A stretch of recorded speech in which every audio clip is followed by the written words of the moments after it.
అండి ఈ అమ్మాయికి 5 ఇయర్స్ నా దగ్గర జాయిన్ చేశారు. నాకు 6 ఇయర్స్ అని అబద్ధాలు చెప్పి జాయిన్ చేశారంటే ఇప్పుడు చెప్తున్నారు వాళ్ళు. అండ్ ఇప్పుడు తను నీట్ ఎగ్జామ్స్ రాసింది, మొన్న నీట్ ఎగ్జామ్స్ రాసింది. అప్పటి నుంచి ఇప్పుడు దాకా నేర్చుకుంటానే ఉంది తను. అండ్ తిన్నతో పాటు ఇంకొక ఇన్స్పైర్ అయ్యే స్టోరీ ఏంటంటే, తినో డాన్స్ క్లాస్కి వస్తూ ఉంటే వీళ్ళ మదరు క్యారింగ్తో అంటే బొజ్జులో ఒక బేబీతో వచ్చేవాళ్ళు అనమాట. ఇప్పుడు ఆ బేబీ డాన్స్ చేస్తున్నారు, వాళ్ళ మదర్ డాన్స్ చేస్తున్నారు. ఆ బేబీ ఎంత చూపిస్తారండి. ఇదిగో నుంచి ఒకసారి నేను చూస్తాను ఎంత బేబీయో. ఇదిగో ఇంత పెద్ద బేబీ అయింది.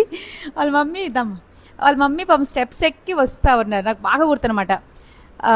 ఫస్ట్ ఫ్లోర్లో ఉండేది డాన్స్ క్లాస్ మోతీనగర్లో. ఫస్ట్ ఫ్లోర్లో ఉన్నప్పుడు స్టెప్స్ ఎక్కి వస్తే చైర్ కొంచెం వేసుకొని కూర్చునే వాళ్ళు. ఆయాసపడి ప్రెగ్నెంట్తో ఉన్నప్పుడు ఆయాసం వస్తుంది కదా. ఆ అమ్మాయి ఇప్పుడు బయటకు వచ్చాక డాన్స్ క్లాస్కి వచ్చి ఎన్ని ఇయర్స్ అవుతుంది జాయిన్ అయ్యి? 7 ఇయర్స్ అవుతుంది జాయిన్ అయ్యి. వీళ్ళిద్దరిని ఇన్స్పిరేషన్ తీసుకొని వాళ్ళ మదర్ కూడా జాయిన్ అయ్యారు. వాళ్ళ మదర్ కూడా ఇప్పుడు స్టార్ట్ అయ్యి 4 ఇయర్స్ నుంచి డాన్స్ నేర్చుకున్నారు. ఇంతకు ముందు అయితే మోతీనగర్లో ఉండేవాళ్ళం. మోతీనగర్లో మా పెద్ద పాపని జాయిన్ చేసాము. తనకి ఎప్పుడు 5 ఇయర్స్ వస్తాయి అని వెయిట్ చేసి దాన్ని డెలివరీ అయిన తర్వాత 5 ఇయర్స్ వచ్చాక తన్ని జాయిన్ చేసి ఒక 1 ఇయర్ తర్వాత నేను జాయిన్ అయ్యాను. తర్వాత అక్కడ నుంచి ఖాళీ చేసాం. కరోనా టైంలో ఒక 1 ఇయర్ ఏమో బ్రేక్ తీసుకున్నాం.